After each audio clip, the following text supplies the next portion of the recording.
Om Jnanatimirandasya Gyananjana-shalakaya Chakshurunmilitam Yena Tasmai Shri Gurave Namah. Shri Chaitanya Manobishtam Stapitam Yena Bhutale Swayam Rupa Kadamahyam Dadati Swapadantikam Vandeham Shri Guru Shri Yuta Padakamalam Shri Gurun Vaishnavamscha Shri Rupam Sagrajatam Sahagana Raghunathanvitam Tam Sajivam Sadvaitam Savadutam Parijana Sahitam Krishna Chaitanya Devam Shri Radha Krishna Padan Sahagana Lalita Shri Vishakhanvitamscha He Krishna Karuna Sindhu Dinabandhu Jagatpate Gopesha Gopika Kanta Radha Kanta Namostate Tapta Kanchana Gaurangi Radhe Vrindavaneshwari Vrishabhanusate Devi Pranamami Hari Priye Namo Mahavadanyaya Krishna Prema Pradhayate Krishnaya Krishna Chaitanya Namne Gaura Tvishe Namaha Vanchakalpatarubhyascha Kripa Sindhubhya eva cha Patitanam Pavanebhyo Vaishnavebhyo Namo Namaha Shri Krishna Chaitanya Prabhu Nityananda Shri Advaita Gadadhara Srivasadi Gaura Bhakta Vrinda Hare Krishna Krishna Krishna Hare Hare Hare Rama Rama Rama Hare Hare Om Namo Bhagavate Vasudevaya Om Namo Namo Bhagavate Bhagavate Vasudevaya. Vasudevaya Om Namo Bhagavate Vasudevaya Om Namo Narayan Bhagavate Deva Vasudevaya. Narottamam Devim Saraswatim Vyasam Tato Jayam Udiraye Nashtaprayeshu Prabhatveshu Nityam Bhagavat Sevaya Bhagavati Uttama Shloke Bhaktir Bhavati Naishtiki Krishnaya Vasudevaya Devaki Cha Nanda Gopa Kumaraya Govindaya Namo Namaha. Thank you all so very much for your association. The topic for our next three classes will be the first three verses of Srimad Bhagavatam. These verses constitute a Mangala Charan. Srila Vyasadeva, in order to remove obstacles, in order to establish meditation and worship of that Supreme Personality of Godhead, has written out these three verses. They indicate the object of Srimad Bhagavatam's glorification. They introduce the method by which he is to be worshipped, and they glorify the Srimad Bhagavatam itself, the importance and the sweetness of Srimad Bhagavatam. These verses can be studied at different layers, and they introduce certain foundational concepts that, if understood, they run through every philosophical discussion that is raised throughout the Srimad Bhagavatam. And that's why we will spend some time going over certain key phrases that come up, particularly in the first verse. In today's class, we will cover the first three verses in some level of detail, and we will start to go through Srila Prabhupada's purports. In the next class, we will touch on the same ideas, but we will discuss the same thing using more examples, and we will go into a little further detail and uncover more of Srila Prabhupada's purports, and so on. I anticipate that this would take approximately 3 classes. Now, in the first verse,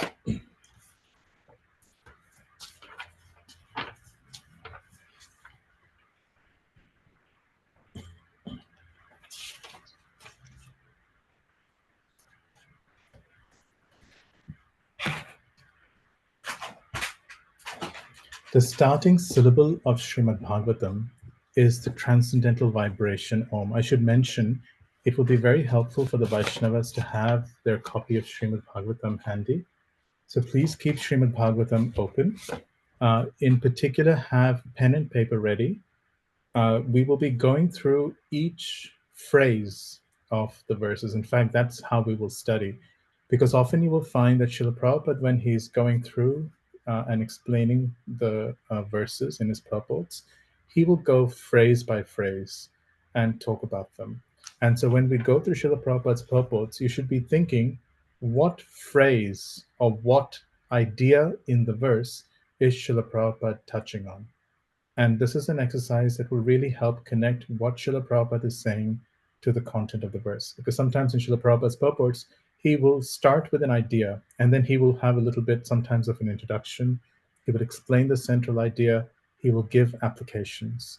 And devotees can get lost a little bit in the train of thought, wondering what is the point Srila Prabhupada is making. And it feels to some devotees like Srila Prabhupada is repeating himself across the pages of Srimad Bhagavatam or his other books. Actually, he's not. Very often, almost always, Srila Prabhupada looks at certain key phrases in the verses and establishes his purport on the basis of those phrases. So it will be very helpful for your study. Keep Srimad Bhagavatam open as a hard copy is what I strongly recommend. Have pen and paper ready, and in taking notes, write out the phrase that is under discussion and almost jot down in bullet points everything that you gain either in the course of our discussion or your own insights or parts of Srila Prabhupada's purports that we read or you read yourself. Leave a space in between, because when you go back and read these purports after the class is finished, then you can always add and elaborate these points with the other examples and other realizations that you have as you carry the meaning of these phrases and verses and contemplate them during your day. That's a strong request. Now, the one other thing I was saying, this is partly answering a question that was asked last week. Some Vaishnavas say that we want to talk about Krishna. I don't want to become overly philosophical, or do we need to get into this much philosophy? The Srimad Bhagavatam presents a central idea of what it means to be in a relationship with Krishna. It is philosophical, but it is the central philosophical idea that is mentioned throughout the Vedas, the Vedanta Sutra, certainly Srimad Bhagavatam, and we will note it in Bhagavad Gita also. And so those of us who have come from Bhakti Shastri, I will be pointing out the sections of Bhagavad Gita that reference the same idea. Once this key idea, this philosophical idea is registered, you will see it come up again and again and again in every one of the instructions and prayers throughout Srimad Bhagavatam. So yes, our discussion may seem theoretical, it may seem philosophical. We will try and make it practical, but also just note that it is establishing Sambandha Gyan, or the idea of what it means to have a relationship with Krishna. And understanding this relationship is actually central to our devotional service. To indicate what I mean, if you have access to Nectar of Instruction,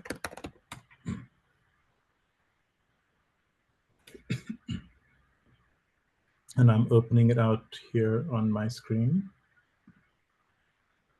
I'm just going to share my screen.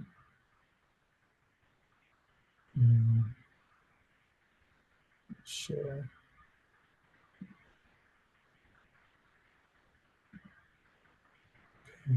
Okay. Can everyone see my screen? Yes, Prabhu. So this is a key verse in the Nectar of Instruction that you would have studied as part of Bhakti Shastri. This verse describes, in the sequence of Nectar of Instruction, NOI 4 describes the types of loving exchanges that can take place between devotees. So it says, offering gifts in charity, accepting charitable gifts, revealing one's mind in confidence, inquiring confidentially, accepting prasad, and offering prasad are the 6 symptoms of love shared by one devotee and another. But then the question arises, how do you know how intimately to engage in an exchange with devotees? And text 5 is given to help us understand the gradations of devotees and the level of intimacy one should engage in a relationship, to what degree of intimacy one should engage in a relationship with different grades of devotees. So to explain this point, NOI 5 begins to describe what it means to be a devotee. And the first line describes the beginning or introductory devotee. Krishneti yasya giritam manasa adriyeta. So giri here means tongue. On whose tongue the names Krishna appear, that person is a Vaishnava and they should be respected. Manasa adriyeta means they should be respected within the mind. Now, the intermediate devotee, who is known as the Madhyama Adhikari, is defined by the word dikshasti, chet, and if somebody is initiated, that one should offer pranatabis, one should offer obeisances onto that personality. So this term diksha is actually really quite important, because diksha here doesn't mean first initiation. Theoretically, it means the second initiation, but there is an idea that sits behind this. Diksha means somebody who's been given the Gayatri Mantra. What that means is not just that somebody can chant the Gayatri Mantra or someone has been second initiated. That's not quite what it means. So Srila Prabhupada explains in the purport. And this is how Srila Prabhupada explains it. He says, Diksha or spiritual initiation is explained in the Bhakti Sandarbha by Srila Jiva Goswami. He says, Divyam Jnanam Yato Dadyat Kuryat Papasya Sankshayam. So somebody who's been given Divya Gyan or transcendental knowledge, that person, now free of all kinds of sinful reactions, such a person is called an initiated Vaishnava. What this means is that somebody who's operating or practicing devotional service, not just chanting Krishna's names without a sense of relationship with Krishna, but somebody who's been given transcendental knowledge or sambandha gyan of one's relationship with Krishna, what it means to have a relationship with Krishna, what is the connection that I have with Krishna, what is the connection the material world has with Krishna, what is my connection with the material world. This is what is meant by Divyam Jnanam. So one who has a spiritual master, it is understood that he or she has been the fortunate recipient of transcendental knowledge by the spiritual master, which removes the desire to engage in sinful activities, removes all sinful reactions, and practicing devotional service in the sense of this relationship makes one an intermediate devotee. Why? And this is explained here in this verse. Ishvare, this is the definition of a Madhyama Adhikari in the Srimad Bhagavatam. Ishvare tad adhineshu. The word adhina means operating under or working under supervision, that I am now subservient to the orders of the Supreme Lord. When you go into somebody's home, like a Vaishnava's home, you can, within a few minutes, very easily tell under whose instructions a person is operating, by their lifestyle, by the way they speak, what is the center of their home. You can very easily see how serious a person is in following the instructions of Guru, of Srila Prabhupada. How much do they subordinate themselves? How much are they surrendered to the instructions of their spiritual master in Srila Prabhupada? When one has understood properly one's relationship with Krishna, it is very, very natural to operate in a subordinate relationship to Guru and Krishna. So one who operates, tad adhineshu, one who operates in this manner is called a Madhyama Adhikari. And this is why we go into the theory, what is considered quite theoretical, what is sometimes can appear to be quite abstract. Because when we properly understand the sense of what our relationship with Krishna is, we are inspired to take shelter and not act independently of the Lord. There's a verse in Srimad Bhagavatam that describes exactly what the nature of a conditioned soul is, because he doesn't have knowledge of Krishna. It is explained by Srila Jiva Goswami. He says that a living entity, he doesn't have proper knowledge of Krishna. He mistrusts Krishna. He thinks that if I surrender to Krishna, I can't be happy. And so because he has a fundamental misunderstanding about the Lord, he has turned his face away from Krishna. And so uh, he sees himself as being separate from Krishna. So that's indicated by this verse in the 11th canto. The reference is 11 to 37. Bhayam dvitiya. So he sees something to be other than the Lord. He sees himself, he sees things to be separate from the Lord. And so therefore, seeing himself and others to be separated from the Lord and becoming absorbed in this idea of everything being separated from the Lord, he embraces material nature. And because of his aversion to Krishna, the cause of his seeing difference is his aversion to Krishna, caused by a lack of understanding of who Krishna is and what our relationship with him is, and the fact that we can actually be happy in this relationship alone. So he has turned away, Isha the Petasya, he has turned away from Krishna, and Viparyaya, and he has forgotten. Asmriti means he has forgotten his actual relationship, and Viparyaya here means that he has derived an opposite conclusion. So to correct this understanding, one needs a proper perspective of what my relationship with Krishna is. Can you see my screen, by the way, what I'm sharing with this Srimad Bhagavatam verse 11 to 37? Yes. Yes, Prabhuji. Can't see the 37, Prabhu. It's 11 to 46 at the moment on the screen. At the moment, for some yeah. reason. Not Okay, sure. let me. Sorry, I think I might have only shared. Okay, screen. Oh, Hare Krishna, Prabhu, is this the verse you're going to discuss? Like, you mentioned 3 verses of Bhagavatam, but No, I'm introducing the first verse. thank you. And the phrase that I'm introducing here in Srimad Bhagavatam is the phrase Satyam. In that first verse, Satyam Param Dhimahi. To build up to that idea of what Satyam means and why it's so important, I'm introducing these ideas. So this was the verse I was quoting. Can everybody see 11 to 37? Can everybody? Oh, Yes. Yes, Prabhu. Yes, Prabhu, but we can't see the Yes. verse number. okay. You can. Okay, that's It's at the 11 top. to 37. Yeah. So this was what I was saying. He sees himself and everything else to be separate from the Lord, and because of this absorption, he has turned away from Krishna, and therefore he has a fundamental sense of misidentity. And the way to correct this, Isha the Petasya, is this aversion to Krishna. The way to correct this is to get a proper understanding of one's relationship with Krishna and the ecstasy that accompanies this.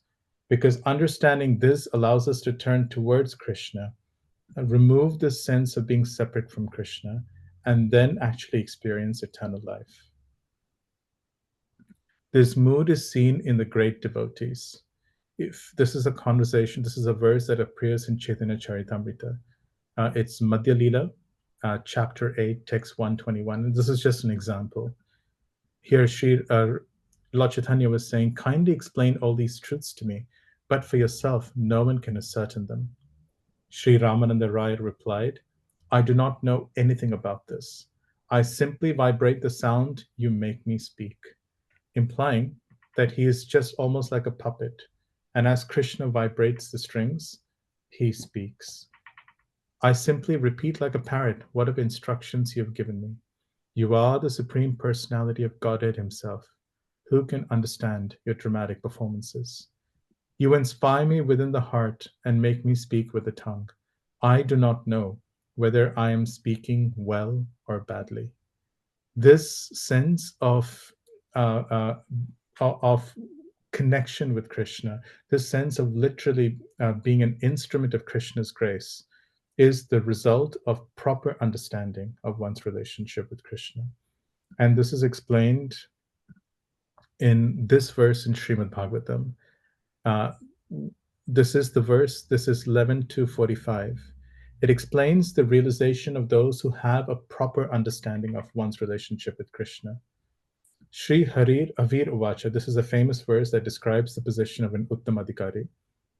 Sarva Bhuteshu Ya Pashyed Bhagavad Bhavam Atmanaha Bhutani Bhagavati Atmani Esha Bhagavatottama. The most advanced devotee, Bhagavatottama, sees within everything the soul of all souls, the Supreme Personality of Godhead, Sri Krishna.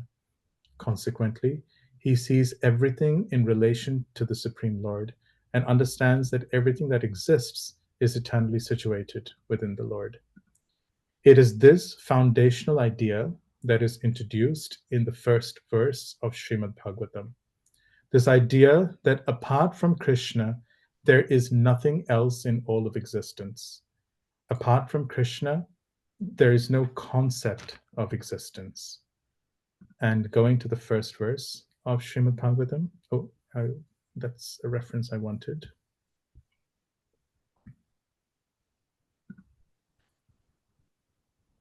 But going to the first canto, text 1. Prabhu, that CC Madhya Lila, what is the word it comes from? Like, what you're trying to explain from the CC? That the understanding that devotees at the highest level don't see themselves as being separate from Krishna. That was the idea I was trying to establish. So we've spoken about three things as introductory ideas. Number one, that proper knowledge of Krishna is what makes one a properly situated devotee.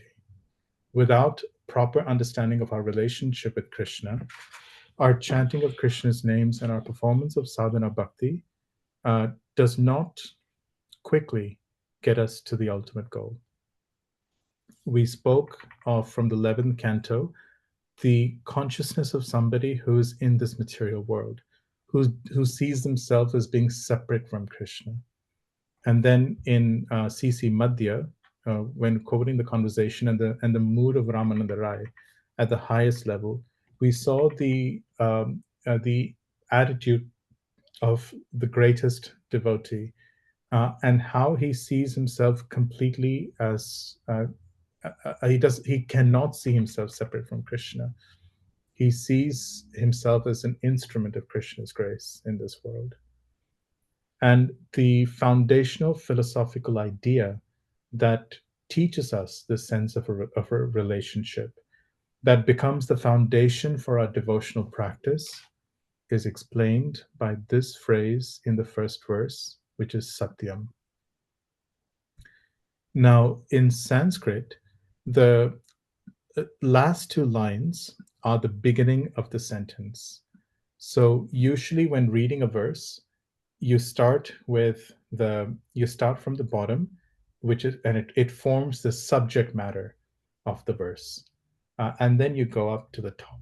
So for example, here you have Satyam Param Dhimahi, and Srila Prabhupada's translation is, this of course is the Om Namo Bhagavate Vasudevaya, but then Srila Prabhupada starts his translation by saying, I meditate upon Krishna because he is the absolute truth, starting with Satyam Param Dhimahi. So this is why we are starting with this all-important phrase. Now, if at all there is any term by which the absolute truth is to be called in the scriptures, that term which completely describes our relationship with Krishna is the phrase Satyam. Now, here's the understanding. I was trying to do this previously, but picture of fire with sparks. I hope I can find a good picture. Can everybody see the picture that I'm showing? Yes, Prabhu. Yes. Okay. Now, if I look at this picture of a fire, if I'm sitting on the side and this one spark, it touches me, my skin gets burned, I can say the spark hit me, or I was burned by the spark. But it doesn't make sense to speak of the spark as being completely independent of the fire, because the spark's entire existence, it is completely dependent upon the existence of the fire. So it would not be wrong to say that the fire burned me. But it is also not correct to say that the fire burned me, because if the fire had burnt me, I would not be alive. It would be only it would not just be a part of my body that it burned, it would be my whole body that had been burned to ashes. So this idea that when I'm sitting on the wayside and I'm experiencing the presence of the spark, it is both correct to say that I was burned by the spark of the fire, or I was also burnt by the fire itself. Because anything that is associated with the fire, I'm feeling the warmth of the fire, I'm feeling the sparks of the fire. You would actually say, the fire is making me warm. Now, it's not the fire itself, it's the heat, it's the energy of the fire that's making us warm. But you say the fire is making me feel warm. The fire burnt me. The fire is illuminating everything around me. The fact that the fire has the energies of sparks, of heat, of light that is distributed everywhere around is understood. But the terminology that you would often use is to say that it is the fire that is making me warm. The fire has burnt me. And this is the central idea behind the word satyam. Anything and everything in this world actually denotes Krishna alone, qualified as his energies. So here's an example. If there's a verse where I say, I'm glorifying Lord Shiva, the actual Vedic understanding is I'm not glorifying Lord Shiva. Even if the phrase uses the words Shiva, Rudra, or anything else, what I'm actually saying is I am worshipping that absolute truth, whose potency of destruction is manifested as Lord Shiva. That's actually what I'm saying. When I'm offering obeisances to somebody, I'm actually offering obeisances to Krishna, whose qualities are wonderfully manifested in this particular Vaishnava or this personality. This is why we say that when we offer obeisances to other Vaishnavas, we're actually offering obeisances to Krishna within their heart. Similarly, any name in this world, whether we say, look, I really appreciate this person for the qualities that they have. I really like how kind they are. We don't realize it, but actually what we are thinking is, I really love Krishna for how kind and sweet he is. Qualified by the idea that Krishna's qualities are manifest in this person. So I'm actually glorifying Krishna with those words. I'm not that person in isolation. I'm glorifying Krishna's qualities that are present in this person. If I say, I hate the fact that this car is moving so slowly, what am I hating? I am hating the fact that that emotion actually is directed towards Krishna, whose energies are manifest in that particular way. It's Krishna's arrangement that traffic has come about.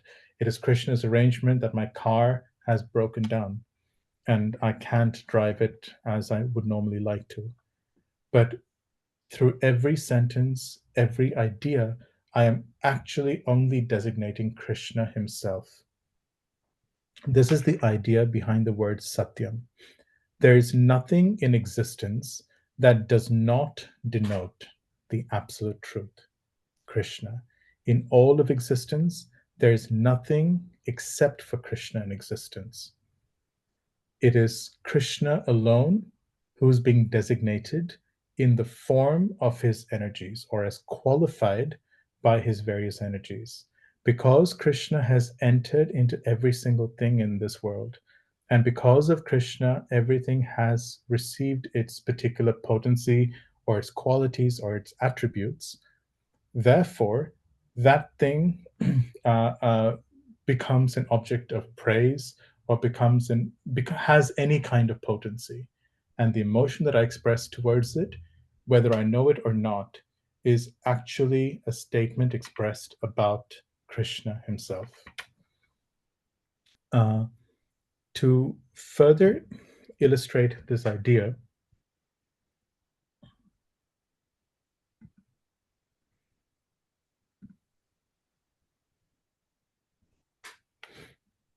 there's this verse that I wanted to quote, I wanted to share with you from Lord Brahma. So Lord Brahma had just tried to take... Sorry, Abhishek, Prabhu, what are you quoting from? Where are we now? 10:14:22. Okay, thanks.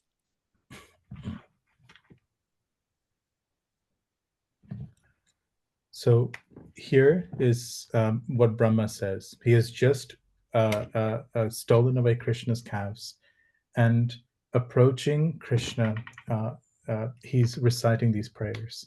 And he says, therefore, this entire universe, which is like a dream, is by nature unreal.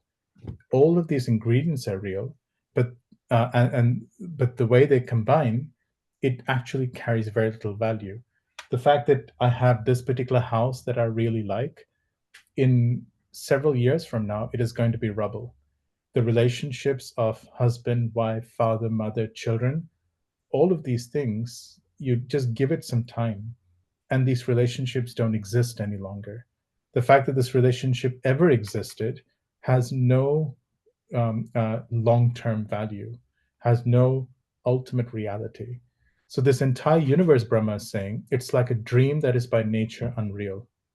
But it nonetheless carries the experience of reality.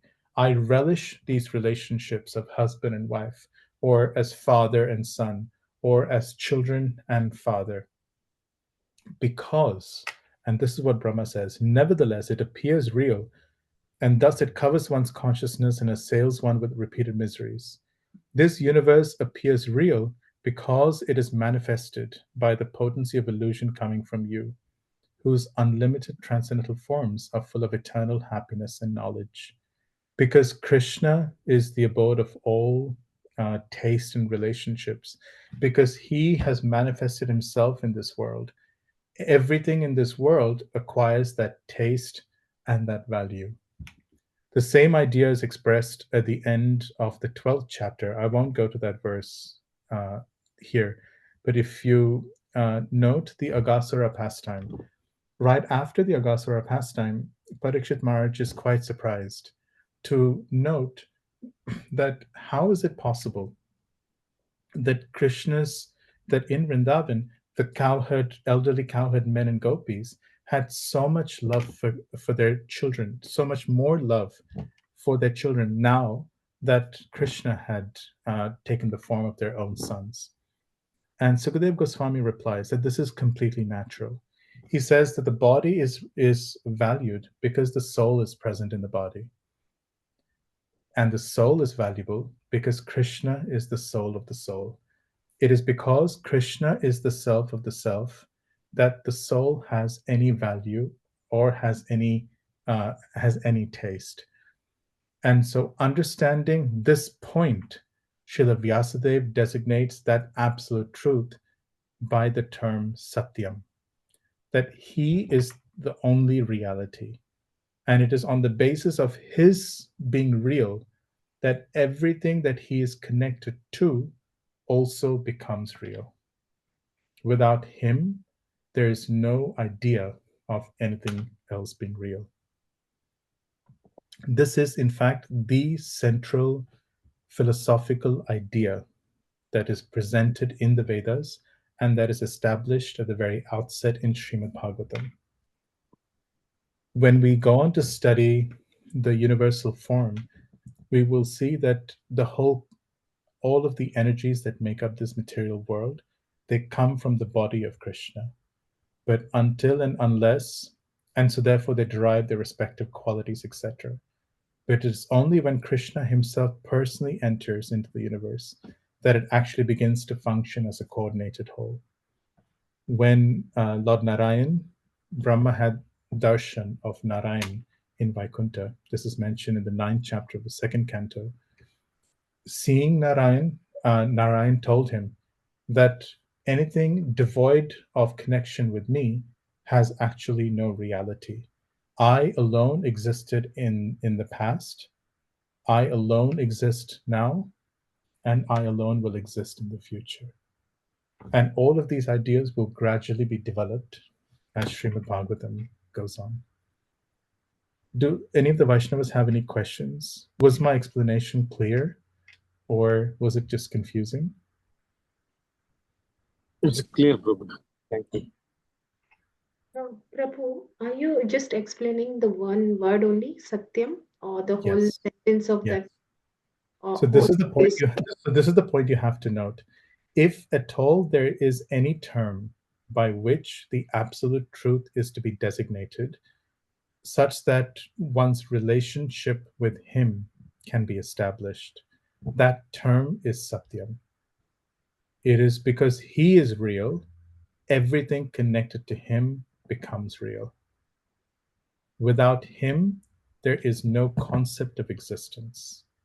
He is the truth. He is the absolute truth. So we use the terms absolute truth, relative truth.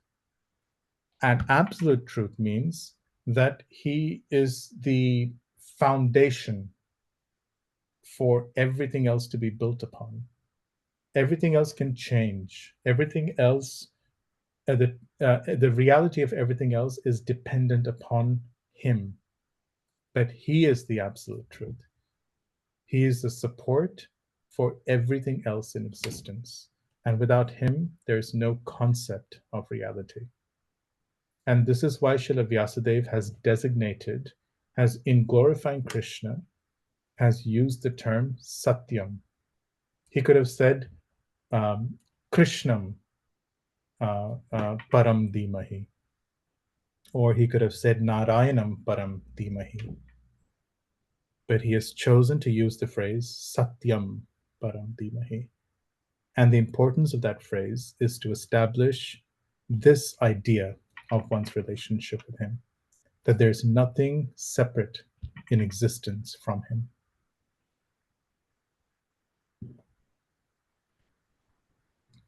Do the Vaishnavas have any questions? Okay, Prabhu. Yes, Prabhuji. Prabhu, you gave an example of that love and hate, I Yes. couldn't understand that example. You said, Yes. yeah. So if I say, for example, Prabhuji, I really love the way you speak. I mean, you're so soft-hearted. You're so sweetly spoken in the way you express yourself. I've never seen you get angry. Now, am I glorifying? Certainly, you have these qualities, but is it correct to say that I'm glorifying you separate from Krishna? What I'm actually saying is that I love Krishna who has these qualities. And when I'm glorifying you, I'm actually glorifying Krishna because his energies are manifest, his potency is manifest in you, which manifests some of his own qualities. Mhm. And so the actual object of my glorification is Krishna and those in connection with him. Okay. What about the hate? That's So where my when it question comes comes. to hate, again, if I say I hate this person for his always being angry, I hate the fact that he's always being critical. But again, the circumstances that have put me in that position are connected to Krishna. Krishna has put me in that position, and it's Krishna who has given that person those particular qualities. Okay. It's Krishna's energies of, the mode of passion or ignorance that have given that person those qualities. So that when I say I hate this person, what I'm actually saying is I hate Krishna's energy, Maya energy, which produces these qualities. And I hate how it makes me feel. What we're actually saying is, I offer my respectful obeisances unto the Supreme Lord, whose Maya energy is capable of producing such frustrating circumstances. Okay. So Ultimately, we are saying keeping Krishna in the center, something related to that. what I'm saying is that everything we say, whether we realize it or not, actually refers to Krishna. Krishna. Okay. Thank you. Anything that we like, some people say, for those who have grown up, those of us who have grown up in an Indian background, there are certain verses that we've grown up reciting. For example, to Ganesh, Vakratunda Mahakaya. Now, when we recite this verse, are we glorifying Ganesh? This verse in its truest sense actually glorifies Krishna, whose potency of removing obstacles is manifest in Ganesh. So the way it is expressed is, I offer my respectful obeisances unto Krishna, qualified by his potency of removing obstacles, manifest in his servant. And the reason is this, that all of these personalities, their qualities and their positions are temporary. So if I'm offering obeisances to Shiva or Brahma or Ganesh, all of these personalities will change. The living entities who occupy these positions will change. So whom am I offering obeisances to then? Those qualities are not intrinsic to them. The person I'm actually offering respects to is Krishna himself. He is the absolute truth. He is the truth from whom these qualities come. So I'm actually offering my obeisances unto that absolute truth, qualified by his potency of destruction, potency of removing obstacles, potency of illuminating everything, which is Surya, or potency of governance, which is Indra. So therefore it is said that any prayer, regardless in the Vedas, sometimes it is said that if you look at the Rig Veda, there are hundreds of thousands of prayers that glorify Indra, that glorify Ganesh, that glorify other deities. And directly glorifying Krishna, you have a smaller subset of prayers. But in explaining the purpose of the Vedas, our acharyas say that all of these prayers are actually glorifying Krishna. Madhvacharya goes so far as to say, not so far as to say, but he explains that all of these names, Shiva means auspicious. And this name belongs to Krishna, actually. So when you say Shiva, its primary purport is to designate Krishna, who is all auspicious. But when we say I worship Shiva, what we're saying is I worship Krishna qualified by his quality of auspiciousness manifested in this personality, Shiva, who is an emanation from him. That's actually what we are saying. So the idea is that therefore anything that I say, and therefore you have the second offense to the holy names, to consider the names of demigods to be equal to or to be separate from the Supreme Lord. There is no name which can be equal to Krishna, because Krishna's names superlatively stand above every other name.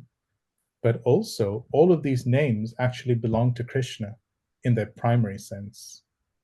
And according to the functional service rendered by different personalities, these names are allocated. And so one who chants with this understanding Krishna's names, he will not commit the second offense in chanting Krishna's names. That's the idea. So this idea is also expressed in the Bhagavad Gita, where Krishna in the 7th and 9th chapter says, those who worship the demigods actually worship me, although they do this in an indirect way. And the fruits that they receive, they're actually given by me through these personalities. And then Krishna also says that whatever faith they have in these personalities, they're actually given by me. So the idea is that even if they're worshipping different demigods, they're actually only worshipping Krishna. But they still don't understand that all of these personalities are simply a manifestation of Krishna's potency. They see a difference between these personalities and Krishna, and that's why they're conditioned souls. But the moment a Vaishnava stops seeing this difference, they understand that everything, everyone is a manifestation of Krishna's potency, then they come to the platform of being a Vaishnava. I see two hands. Thank you, Said, Prabhu. no, thank you, Prabhuji. Punrik Prabhu, Mridula Mataji. Hare Krishna, Prabhu. Just my question is, so in the beginning, before explaining the Satyam, you were explaining about the three levels, like the Kanishta, Madhyama, and Uttamadhikari. Yes. In the Satyam, the idea is that everything is related to Krishna. So are we Yes. trying to derive the conclusion that Uttamadhikari will have this understanding, or? Yes, that's right. Actually, if you look at those gradations, see the Kanishta Adhikari is somebody who sees Krishna in such a limited way. He sees Krishna only inside the temple or in the heart of his spiritual master. His idea of Krishna is culturally limited. This is the idea he has of a devotee. Therefore, you call him a prakrita bhakta, a materialistic devotee. But then as this devotee advances to a Madhyama Adhikari, he is able to appreciate Krishna outside of his own culture and in every tradition, in everybody's heart. And he's able to appreciate different grades of Vaishnavas. But the Uttamadhikari is only ever able to see Krishna everywhere. So the scale by which Srimad Bhagavatam determines the level of a devotee, it starts from somebody who's not able to see Krishna, he's only able to see Krishna in a narrow circumstance, to the highest grade of devotee who only sees Krishna everywhere. And that's what it means to be an advanced devotee. Thank you, Prabhu. Thank you, Prabhuji. Ujjwala Mataji and Akhanda Rasa Prabhu, I see your hand is up.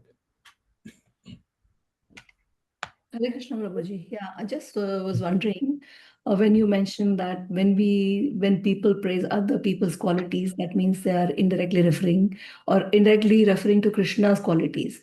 So when the Yes. materialistic people do that for others, they are praising Krishna's qualities at that time. So Yeah.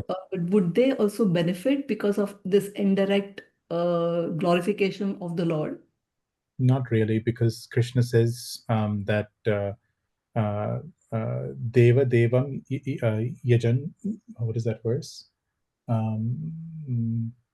Pitrin Yanti Pitravataha Bhutani Yanti Bhuteja Yanti Madhyajinopi Mam. How does that verse start? Yanti Yanti Deva. Deva, Yanti Deva, Deva. Bhata Deva. So those who worship the demigods, they go to the demigods. So Krishna says, according to their particular consciousness, they gain a particular outcome. So no, they don't get the same benefit as what a devotee does. Thank you. Thank you, Mataji. Ram Prabhu, I see your hand is up. This explanation, what you said is Chatusloki 2, the Rite, Ritam, Et, Prasyeta, Nastru. I can't hear you, Prabhuji. Can you say that again? So this explanation, what you explain now, it's similar to the Sadhushloki 2, 2:9:34. Exactly. Rite, That's the same. Ritam, Et, Pratyeta, Yes. Na Pratyeta, Chatmani. Is it Yes. related to that, correct? It is the same foundational idea. Yes, same foundation. Okay, that's right. If there's any Sambandha Gyan that is ever presented in Srimad Bhagavatam, it is this idea. Okay, thank you. And it is universal. If you just start to look at the prayers of the different devotees, they will very often start with this idea. You look at the prayers of Akrura, you look at the prayers of Muchukunda in the 10th canto, you look at the prayers of, who are the other Vaishnavas? There's something I was reading recently. Bhumi Devi, when Krishna was killing Narakasura or Bhaumasura, you will see the same foundational idea repeated over and over and over again. Thank you. Because the devotees relish this fact that I am non-different to Krishna. Just being his attribute or being a tiny particle in, if Krishna is like the sun, I'm a tiny particle of light in one of the rays emanating from him. Devotees take the highest pleasure in this understanding that I am non-different to Krishna. I am eternally connected to him in this way. There's no idea, there's no concept of my being separate from him. There's no concept of anything ever being separate from him. This produces the greatest ecstasy in a devotee. And so therefore you see this prayer, this relationship being spoken by devotees over and over and over again throughout the pages of Srimad Bhagavatam. Thank you. Kiran Prabhu, I see your hand is up.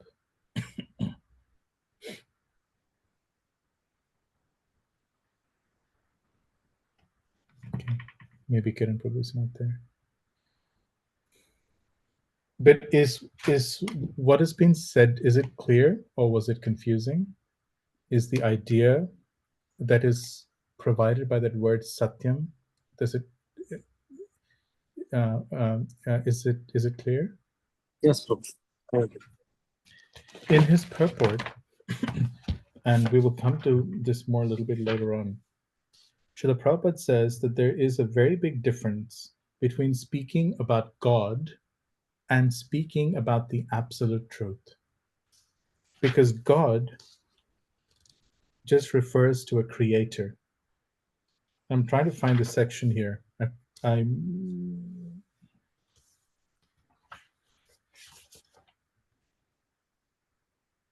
If anyone can find it, please let me know.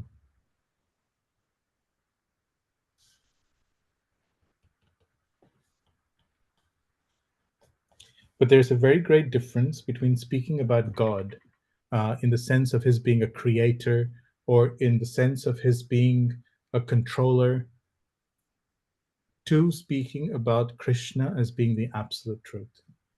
The fact that there is nothing separate from him is a very, very different idea to saying somebody simply a controller or an Ishvara. We'll come to that part of Srila Prabhupada's purport shortly. So the next key phrase in this verse is the phrase param. The word param means the greatest of all in its literal translation.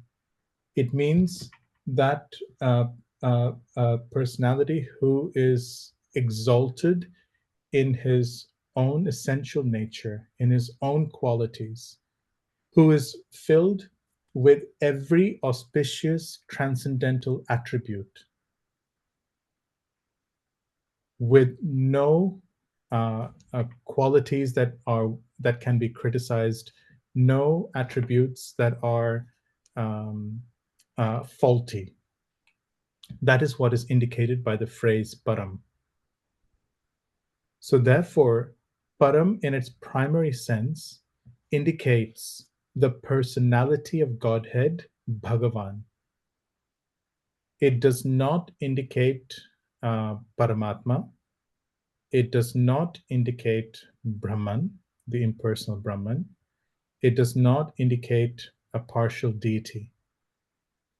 It indicates that personality whose qualities are without compare, whose essential nature is so superlatively great that there is nothing and nobody who can compare to it, whose qualities are ever increasing, whose qualities are ever unlimited. That personality is designated by the phrase param.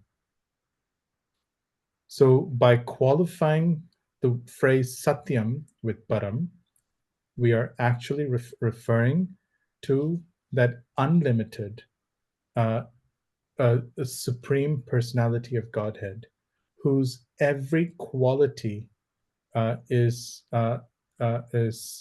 beyond compare, who has an infinite number of qualities, whose qualities are beyond any fault, any sign of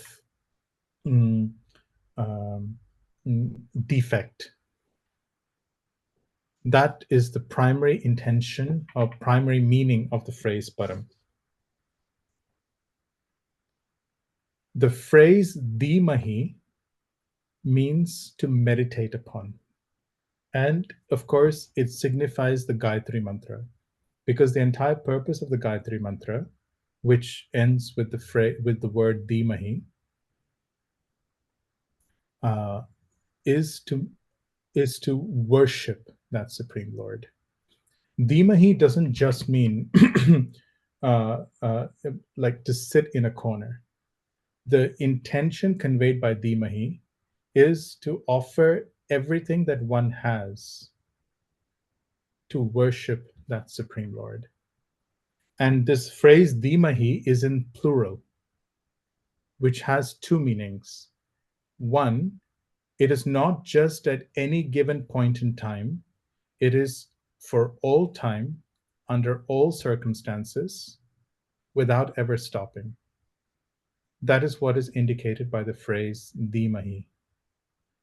The other meaning is it is not just one person.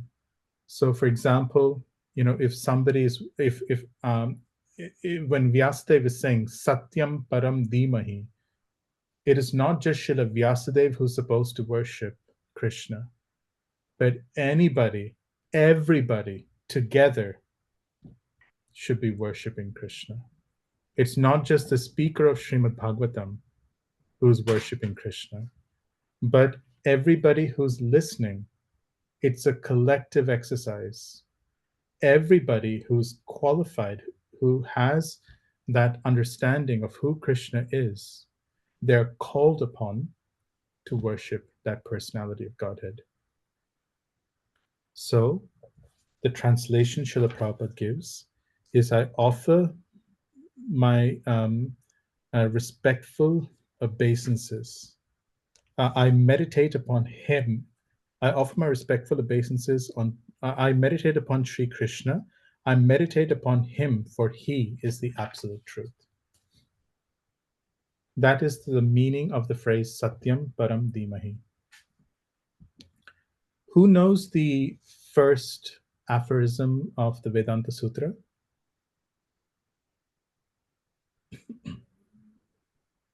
Is it Atato Brahma Jigyasa? Atato Brahma Jigyasa. So the phrase Satyam Param Dhimahi is an explanation of the purport to Atato Brahma Jigyasa. So the phrase Ata Ato here means, now, having finished all other preliminary duties, understanding that everything else has no value, has only relative value, but the personality who has actual permanent value is that absolute truth. I approach you. So ataha ato, that is the intention conveyed by that phrase. So the phrase ata ato, now I've finished with everything else and I'm coming to that absolute truth, is explained by the phrase satyam. The Would you word phrase again, please? Atato Brahma. Atato, that phrase, it means, now that I've finished trying to enjoy this world, understanding that it is simply temporary and it doesn't give me happiness. I'm sick of running after something that's always changing. I want to go to that constant source of happiness. Ataha means I'm done with this world. Ato means therefore I'm moving on, having understood that I want to go for the permanent source of happiness. So ata ato, I'm done with the temporary, I'm moving on to the permanent. That is the meaning of that phrase. And so therefore that meaning is conveyed by the phrase Satyam. I'm going after that permanent absolute truth, upon whom every other truth depends. The phrase Brahma, so in that Atato Brahma Jigyasa, the primary intention of the word Brahma is Brihad, which means great. We explain that as being extremely great in their essential nature and in their extraordinary qualities, which are unlimited in nature and completely above this world. And that was the primary meaning that we also spoke of. Which phrase here?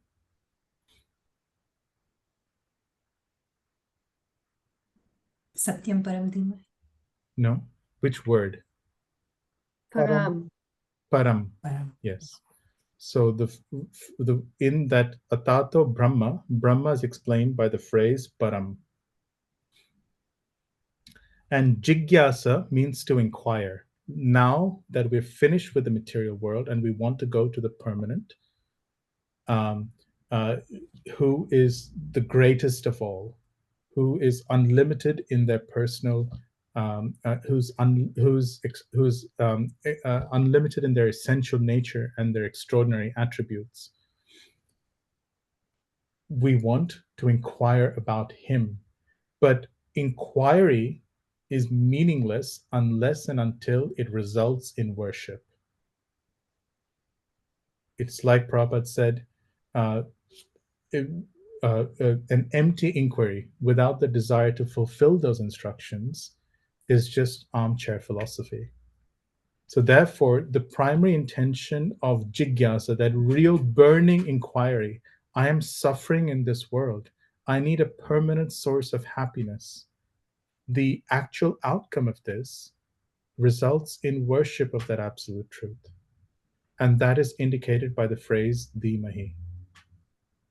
So Srila Vyasadeva, in coining this phrase, Satyam Param Dhimahi, he is explaining the consciousness of somebody.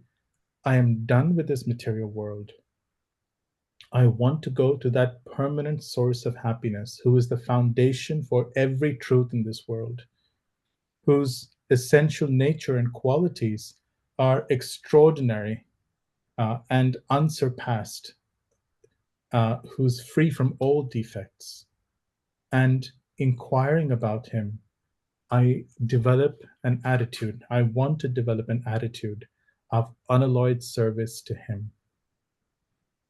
That is the intention conveyed by the phrase Satyam Param Dhimahi.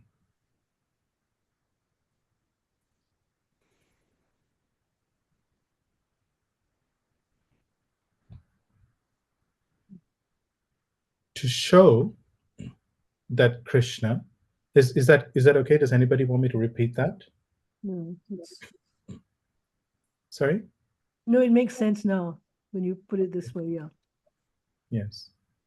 So this is not intended to be technical, but in this explanation, I wanted to convey the mood that Srila Vyasadeva had in mind when he coined this phrase, Satyam Param Dhimahi. This phrase is so important that Srila Vyasadeva repeats it at the end of Srimad Bhagavatam also. If you, for reference, if you go to Srimad Bhagavatam, and it's almost the same idea. Canto 12, I think it's chapter 13, text 19.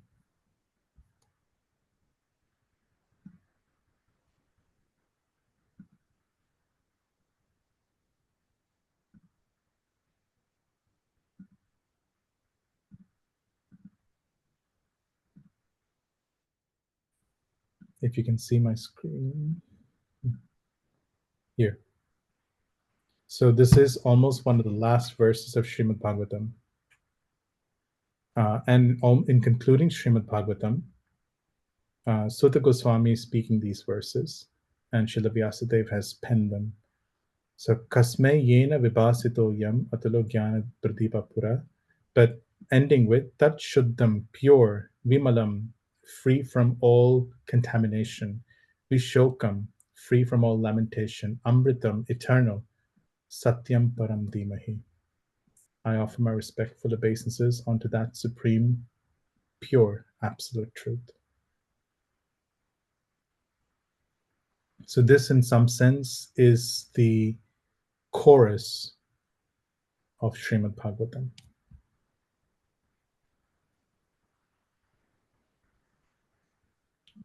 So the fact that the phrase Dhimahi is used at the very beginning, it indicates that the central idea of Srimad Bhagavatam is unalloyed devotional service to Krishna.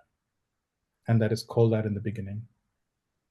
It removes the idea that there's any material intention or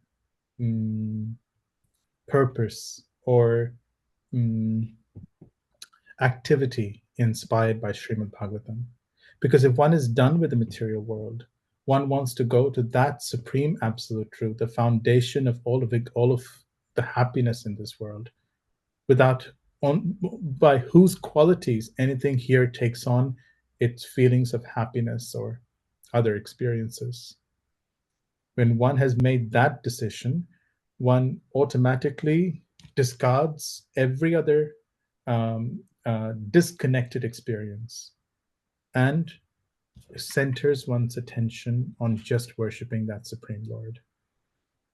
So therefore, Srimad Bhagavatam says, Satyam Param Dhimahi.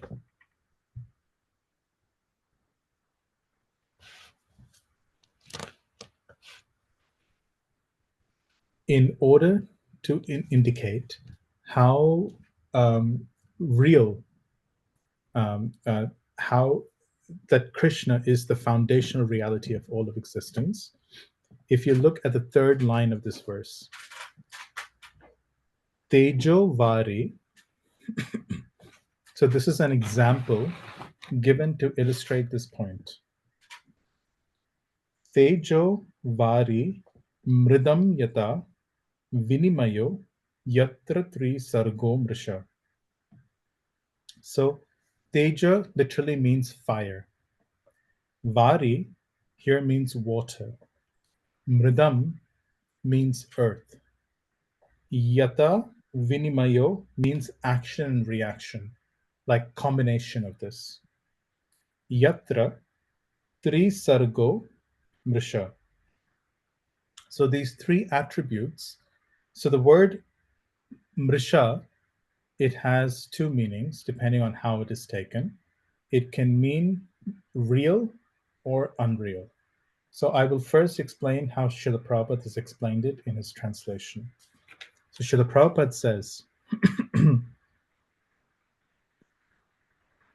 as one, and I'm reading from the translation, as one is bewildered by the illusory representations of water seen in fire or land seen on water.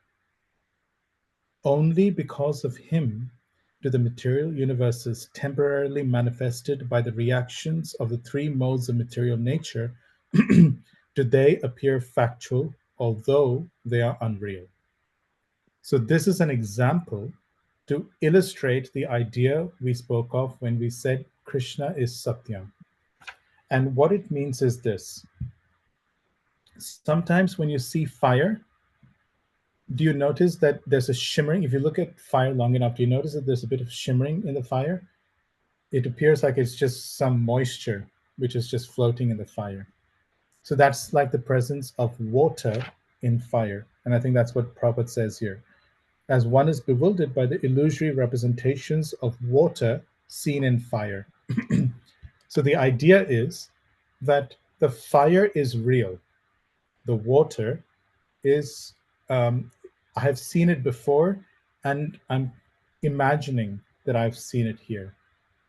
So it's because Krishna, who is here in this example compared to fire, because he is a substratum, or because he is the support of that experience, because he is real, the experience is therefore, it appears to be real.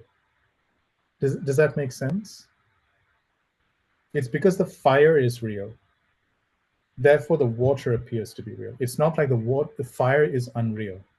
Because the fire is real, the experience of the water seems to be unreal.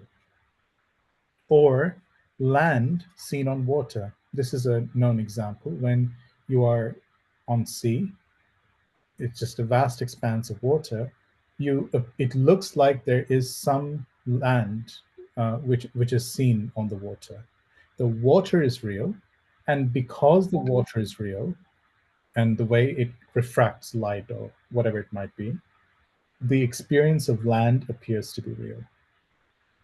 So this example of Tejo Vari Mridam Yata Vinimayo, the combination of these elements, just as because the underlying substance is real, the experience appears to be real, or the experience is given reality, in a similar way, because Krishna is real, and because he enters into everything in this world, and he gives his qualities to things of this world, therefore, we experience them as having some substance.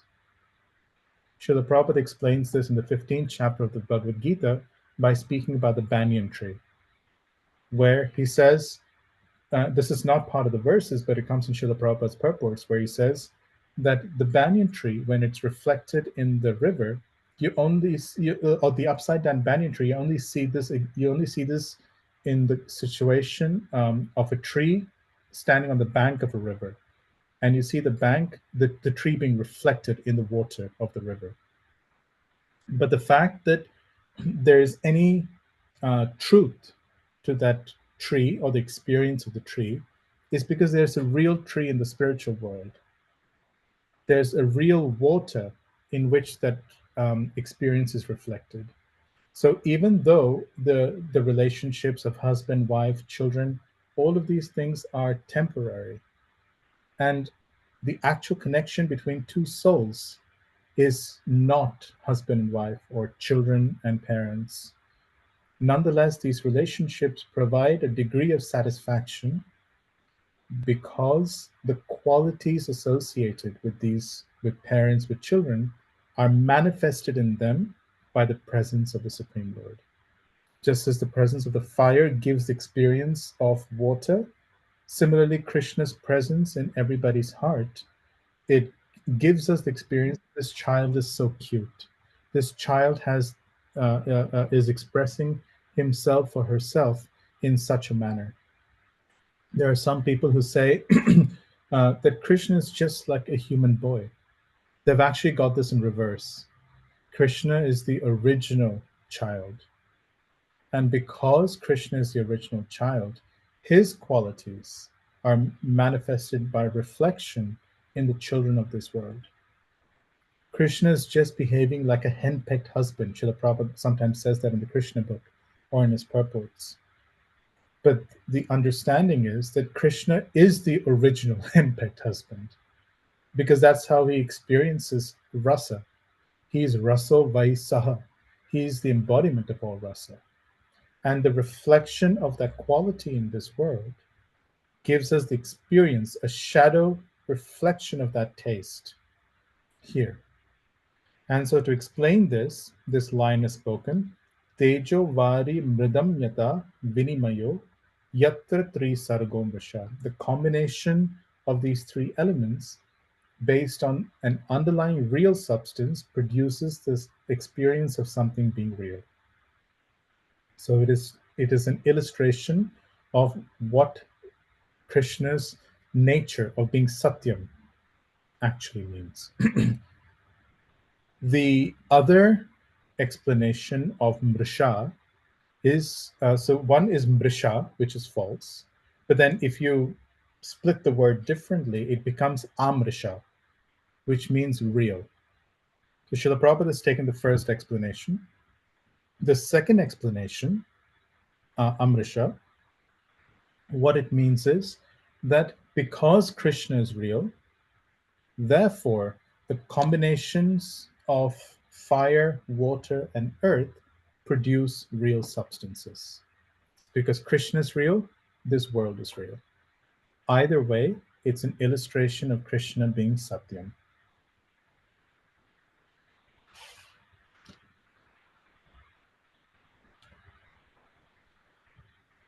The phrase Dhamna Svena Sadha Nirasta Kuhakam.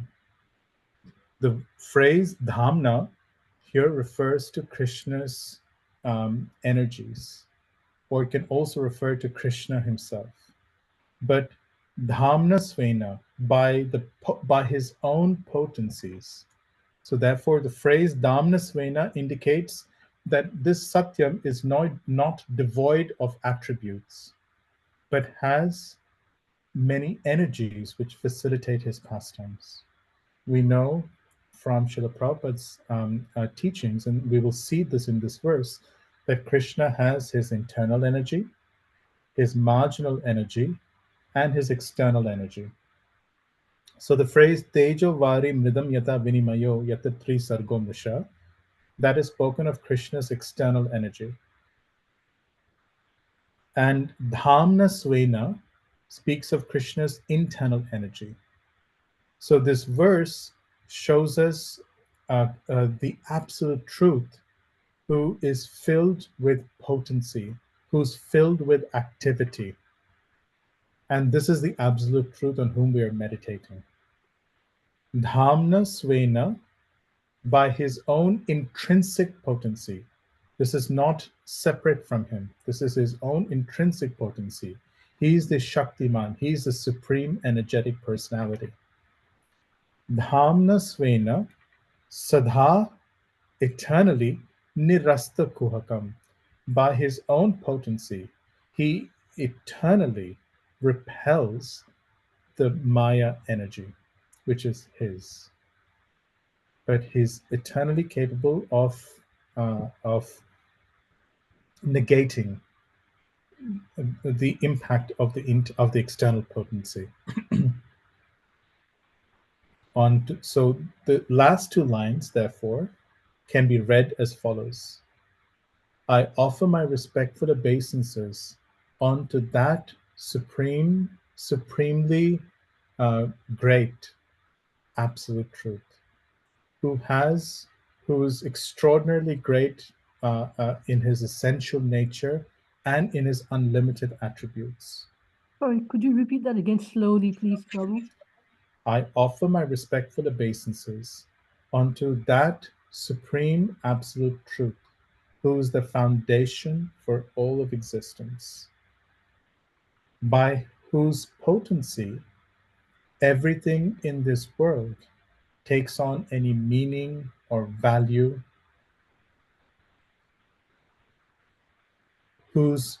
by whose own potency he remains completely free from the effects of the Maya energy.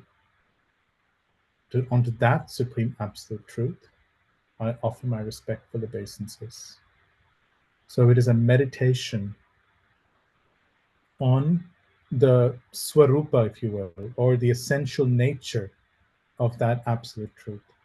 And Srila Vyasadeva has given us a glimpse of what that essential nature is.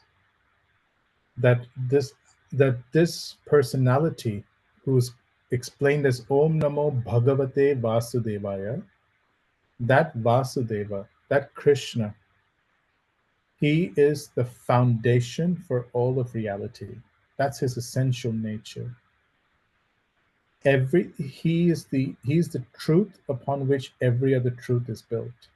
He desires something to be true, and it becomes true.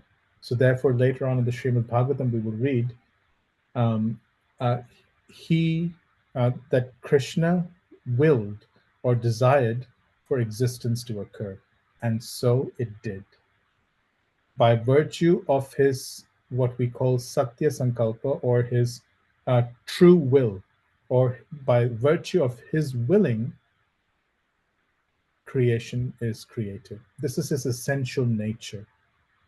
He is the absolute truth, and only those things connected with him have any reality. He is not without attributes, indicated by the word Param Dhamna Svena. He is he is a personality who's exceedingly great in his essential nature, his countless attributes, and he's filled with potency, and he eternally negates the impact of anything which is he eternally negates the material energy.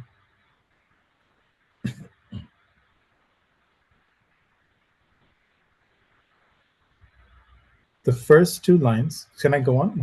Does anyone have any further questions about the last two lines? Prabhu, you mentioned about the external energy and internal energy, the two lines which indicate that. Yes. Is there any line which indicates the marginal energy? Yes, it's coming.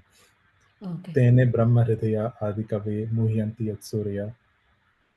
So the marginal energy is indicated there because when you say that it's because of him that Brahma was enlightened, so here is another conscious living entity, because the material nature is dead. It is not alive. It is jada in Sanskrit, you call it.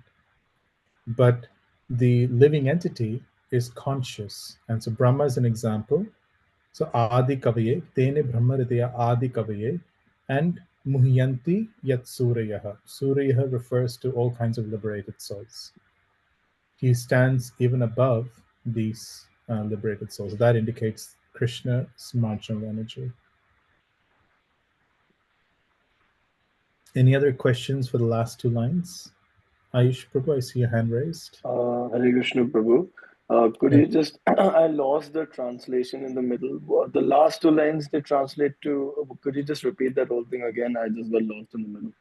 If I can repeat it exactly, that would be a very good effort. If someone has written it down, can you read it out?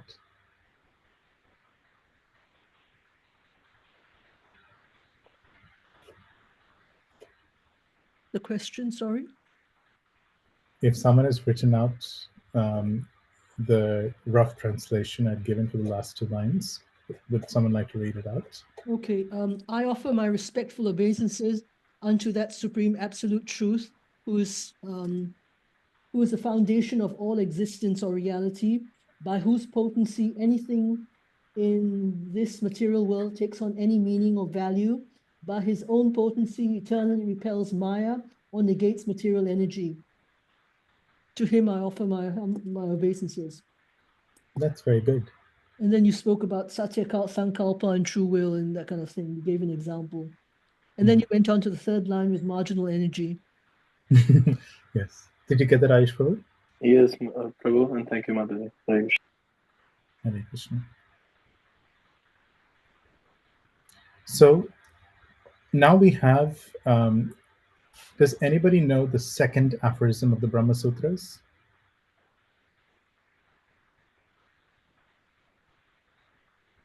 So Atata Brahma Jigyasa was the first aphorism. What is the second aphorism of the Brahma Sutras?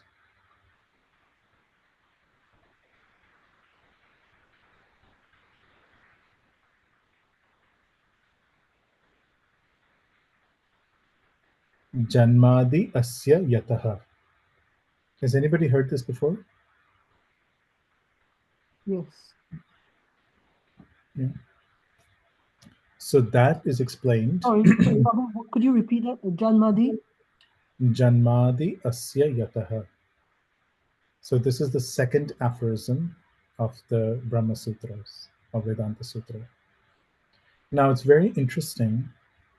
Srila Vyasadeva repeats that definition here in the first line of Srimad Bhagavatam, starting with the phrase Janmadi Asyato. Why? Why is it so important? So what Janma Adi, so the word Adi means etc. So Janma Adi here means creation, maintenance, and destruction. Why is it so important to call this out? Well, the answer is this. Anybody who can create, maintain, and destroy this unlimited material universes, can you possibly imagine how great such a personality must be?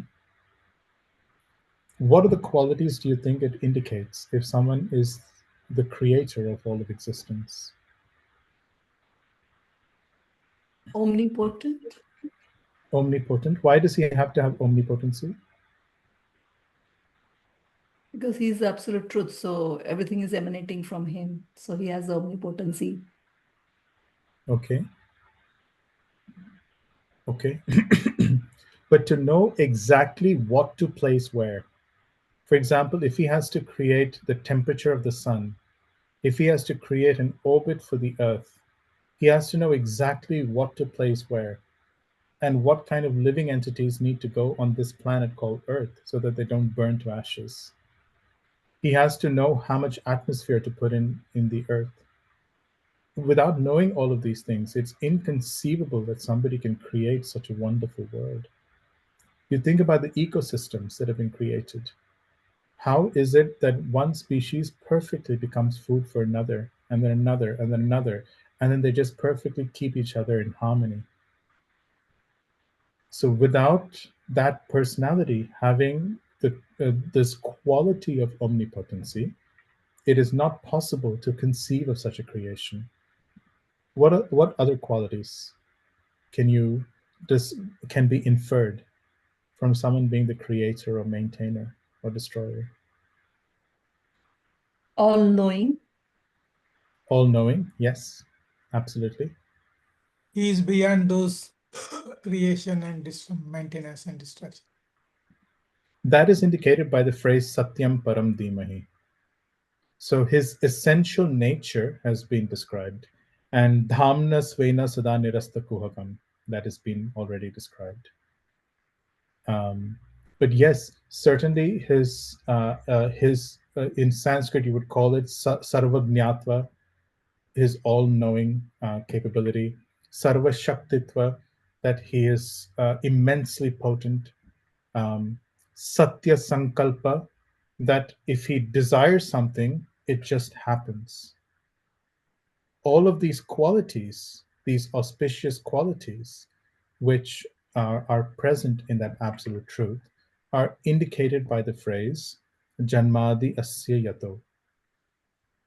So the second aphorism of the Brahma Sutras, their intention is just like sometimes you have a tree. You know this example? If you need to see a moon, then you go through, somebody will say, look at the roots. You go up the tree, and then through the branches of a tree, you see a moon.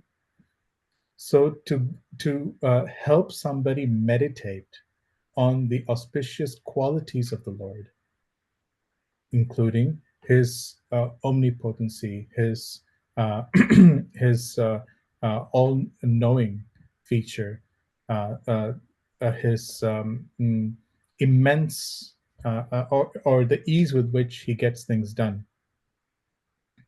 The phrase Janmadi Asya Yataha is spoken. So the intention is not to meditate on the act of creation per se, or the act of maintenance. So sometimes, for example, when devotees read the 5th canto of Srimad Bhagavatam, they get caught up in the details of what has come from where and how everything fits together. Now that's important. But if somebody just focuses on the technical details, then they've missed the message.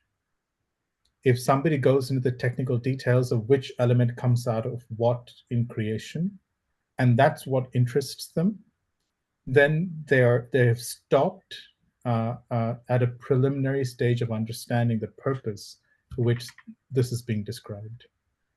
Because the whole of Srimad Bhagavatam is meant to describe that absolute personality whose essential nature and qualities are inconceivably great. Because when we understand the greatness of the Supreme Lord, of the absolute truth, then we become completely focused in worshipping him, which is the intent and purpose of Srimad Bhagavatam. So the phrase Janmadi Asya Yato, it indicates I offer my respectful obeisances, or I meditate upon, or I worship that Supreme Lord who has these extraordinary attributes of being all-knowing, all full of all energies, whose very wish creates anything in this world. Anvayad itaratas. So the way Srila Prabhupada translates this as directly and indirectly cha arteshu abhigya. So Srila Prabhupada says in the translation, I meditate upon Lord Sri Krishna because he is the absolute truth, that's Satyam Param Dhimahi, and the primeval cause of all causes of the creation, sustenance, and destruction of the manifested universes. And so therefore, one should supply in one's mind. Therefore, he has these unlimited attributes. He is directly and indirectly conscious of all manifestations. So that is the meaning of the phrase Anvayad Itaratas. So Anvayad means directly. Because if you think about this, if Krishna is all of existence, then what does he make creation with? It's a little bit like this. When a carpenter is cutting out a block of wood, he has the wood, which is separate from him. He has a saw, which is separate from him. And he's grating the saw. So he has instruments, he has an object that he's working on, and he has himself. But Krishna is everything in this world. So what is he doing? It means that Krishna himself expands through his energies as this material world. So therefore, he is the material elements which expand out into this world. Which verse in the Bhagavad Gita says this?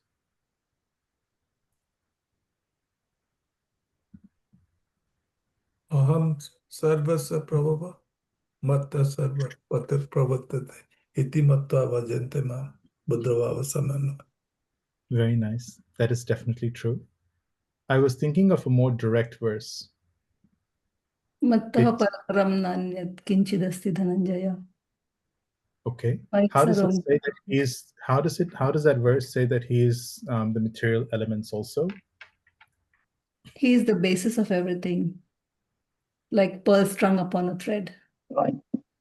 Maya dekshana prakriti suyasita characharam.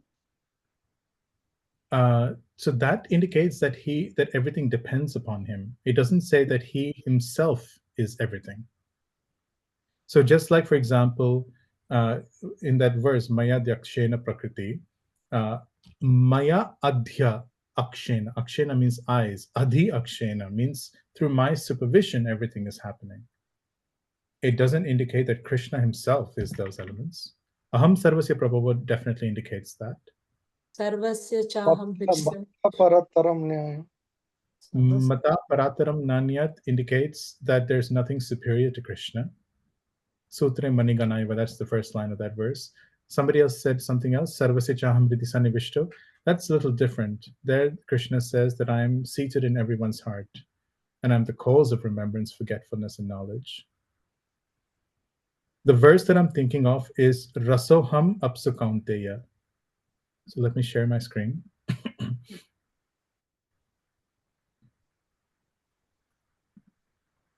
If I can find it here. Can everybody see my screen? Yes. Yes, please. So Raham Apsu Kaunteya.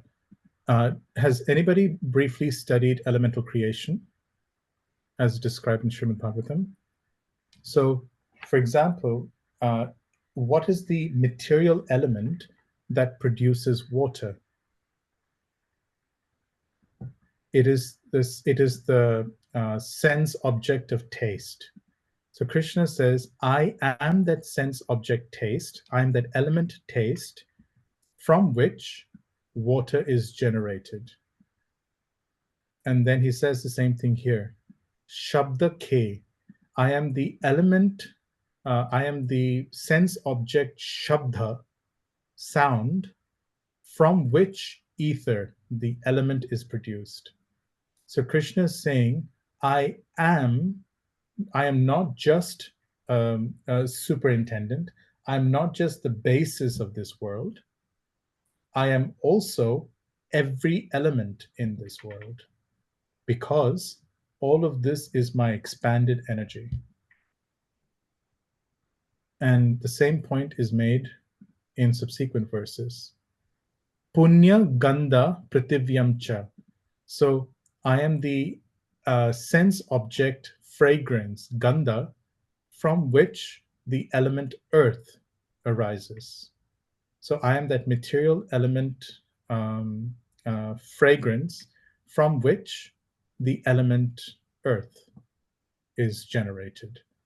And it is therefore Krishna says in text 19, Bahunam janmanam ante jnanavan mam prapadyate Vasudeva sarvamiti. That Vasudeva, that I, Vasudev, am actually everything in this world. So in that phrase, if I can,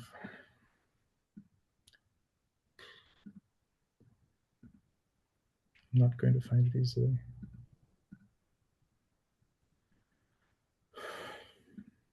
Just go here.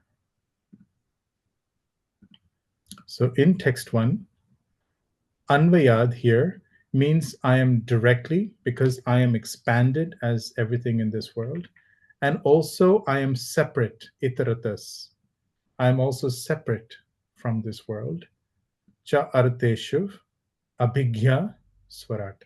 That so Prabhupada translates this as Krishna is both directly and indirectly cognizant of everything in this world. It is Krishna alone, qualified by his energies, who expands himself in this world. And so therefore, Krishna directly knows everything, and indirectly, because it's not him, it's his energies. And so it's the example when somebody says, look, the sun is entering my room. It's the sun's energy that has flooded through the room. So in that sense, the sun, in one sense, the sun is in the room. In another sense, the sun is not in the room. But both directly and indirectly, Krishna is cognizant of everything. So Prabhupada translates it as, he is directly and indirectly conscious of all manifestations. Now the word abhigya is extremely important, because the fact that this absolute truth is filled with potency, he's not just, it's like there are, in today, when you speak about the origin of the universe, people will attribute it to an unconscious entity. They will say from some primordial energy or some bang, everything has come about. The Srimad Bhagavatam stance is entirely the opposite. It doesn't speak about evolution, but it speaks about that, or because the idea behind evolution is that you start out with basically nothing, and just by chance or otherwise, you basically evolve to a more sophisticated form with different qualities and attributes. The Srimad Bhagavatam's presentation is directly the opposite, and it stands as a challenge, and it says that the absolute truth is already filled with every attribute and quality, and he is conscious, he's a person, and this supreme person, qualified with every auspicious attribute, it is his attributes that are expanded into the different species of life. There's no concept of an evolution of qualities. Rather, you have the absolute truth who's filled with every auspicious attribute, including consciousness. And it is his attributes and his qualities that is allocated in proportion to different living entities. So the phrase abhigya specifically excludes dead matter from being the source of this world. This is the idea in modern science. They have this idea in older philosophy. You also have the Sankhya tradition.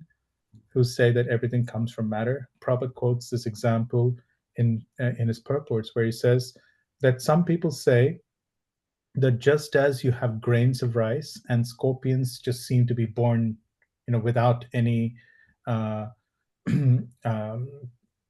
any like consciousness seems to be born in the form of scorpions from this grain of rice. Similarly, some philosophers argue that consciousness is just born from matter. But here, that absolute truth, that one source of everything, is already described as being cognizant. And the fact that he's Swarat, he's completely independent, means that he alone is everything in this world. He is completely independent. He does not depend on anything or anyone. Just by his own energies, by his own attributes, everything has been created. So Abhigya negates matter, and Swarat negates both matter and other living entities. He alone is the independent cause, the single independent cause. Sometimes in Shakti theology, you have this idea of Shiva and Parvati, or the male and female energies. This idea pervades, many certain medical sciences as well, that you have the male and female energies that combine together to create matter or to create life. Swarat indicates that this absolute truth generates the world without any external help. He is everything in this world. Relying on nothing outside of himself, this world is created. That is the indication by the word Swarat. And when I'm saying this, all the auspicious attributes that come to your mind when we are speaking about these qualities become the object of our meditation. That Krishna, qualified by all of these auspicious attributes, he is the ultimate object of our worship. So, Tene Brahma Hridaya Adi Kavaye. Adi Kavaye here refers to Lord Brahma. And Tene Brahma Hridaya, it means that he alone has inspired Brahma with knowledge of the Vedas, means knowledge of himself. What this means is that it is also impossible for anybody to know Krishna on their own strength. People can strive. I think there's a prayer by Brahma that it may be possible one day for people to count the number of stars in the sky or the number of grains of dust on earth. But no one will ever reach the end of counting the number of auspicious attributes of you, who are the absolute truth. This comes in Brahma's prayers in the 14th chapter. So knowledge of Krishna is only possible when Krishna reveals himself from within the heart, or when Vedic knowledge is revealed in the heart by the mercy of the spiritual master. And this phrase is an explanation of the third of the Brahma Sutras. The third of the Brahma Sutras says Shastra Yonitvam. That is the third Brahma Sutra. It means that it's only on the basis of Shastra that the Supreme Lord can be known. There's no other way to know the Supreme Lord. And so that personality who inspires knowledge of himself by revealing Vedic knowledge on to that auspicious Lord, I offer my respectful obeisances. And Muhyanti Yat Surya explicitly negates the idea that liberated souls have the same position as Krishna. So Suryaha can mean demigods, but here Prabhupada translates it as great sages and demigods. So great sages include personalities like Shesha or Uddhava or Narada or Prahlad. But even such great personalities can sometimes be confused. Like when the Pandavas and Draupadi were in the forest, they didn't know why they were put in that condition. But they trusted that whatever was happening to them was Krishna's arrangement. So Muhyanti Yat Surya explains that the particular attribute of the Lord is to be completely distinguished from anything else of this world, from any matter, from even the greatest of every living entity. He is somebody extraordinarily special.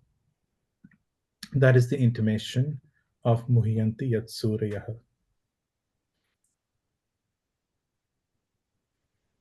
Sorry, are you saying that the attribute is that he's completely different? Yes, that there's nobody who can even come close to comparing with him.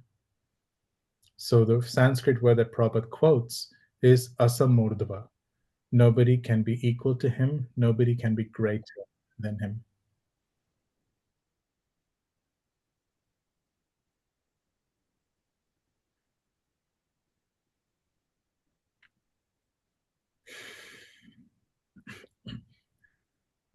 I understand that this might have been a lot of information, and I will summarize this again when we talk next week. So to summarize what we've spoken about, I will summarize first, and I will add maybe one or two more things. So today we've spoken about the importance of the phrase Satyam, because if there is any term that designates the absolute truth, we're not talking about God, we're not talking about an Ishvara or a controller. We're talking about the underlying truth behind all of reality, that absolute truth upon whom everything else subsists. Without him, there is no concept of any existence.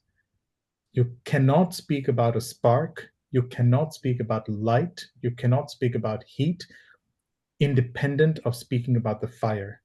Whenever you speak about heat, light, or sparks, you have to be talking about the fire, qualified by these attributes.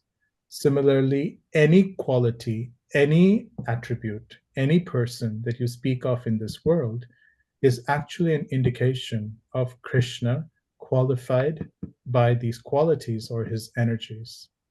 That is the indication or intimation of the word Satyam. And this whole verse is a meditation upon that absolute truth, whose essential nature is to be the foundational substratum of all of reality, who is all of reality.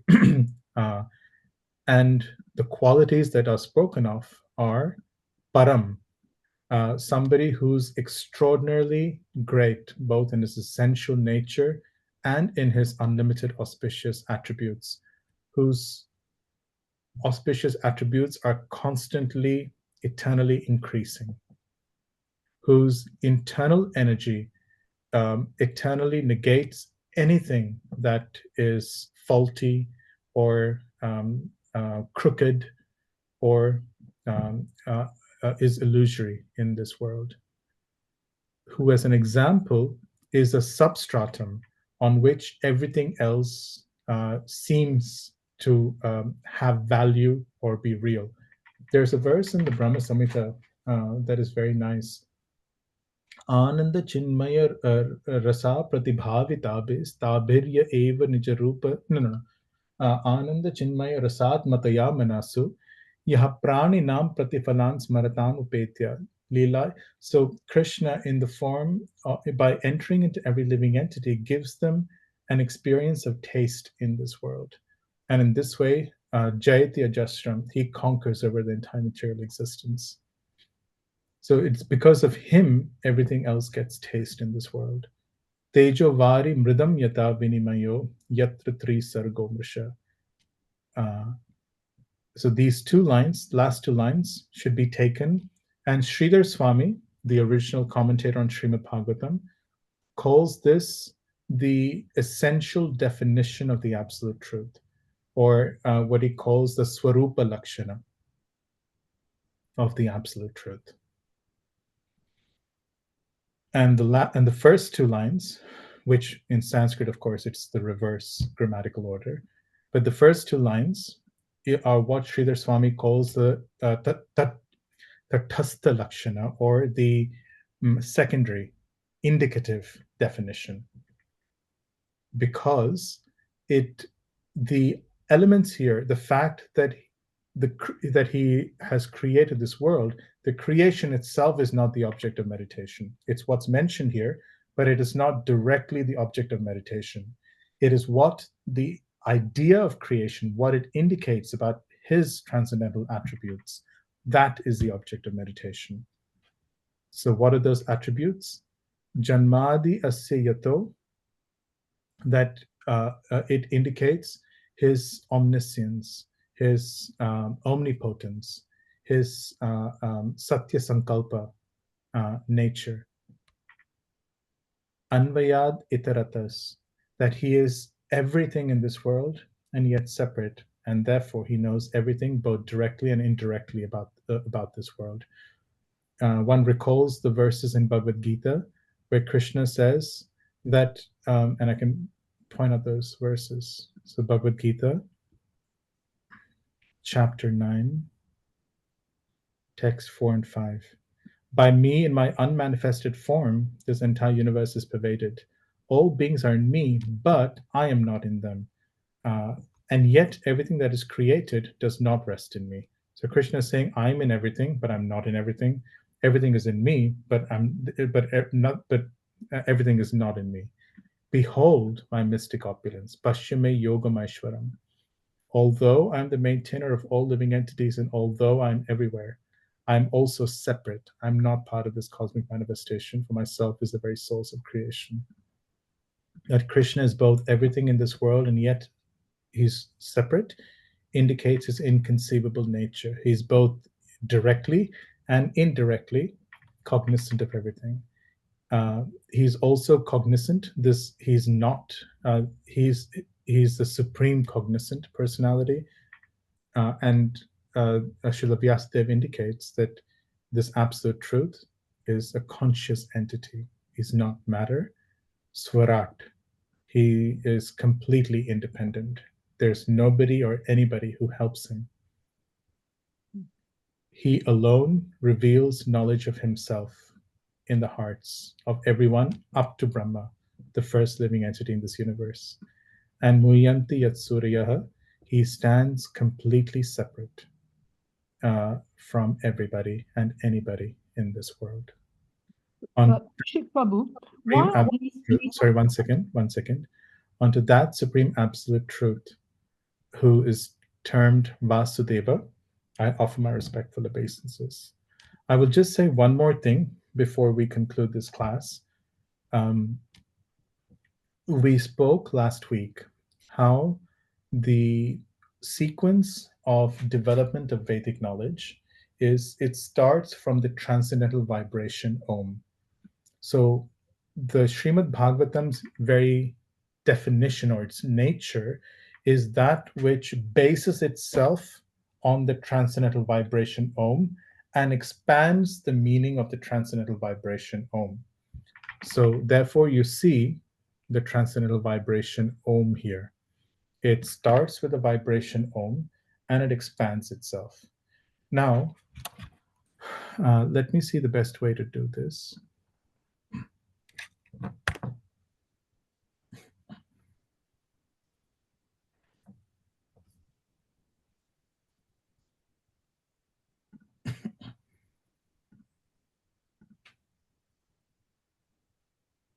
Oh, I'm sharing my screen? Okay, good.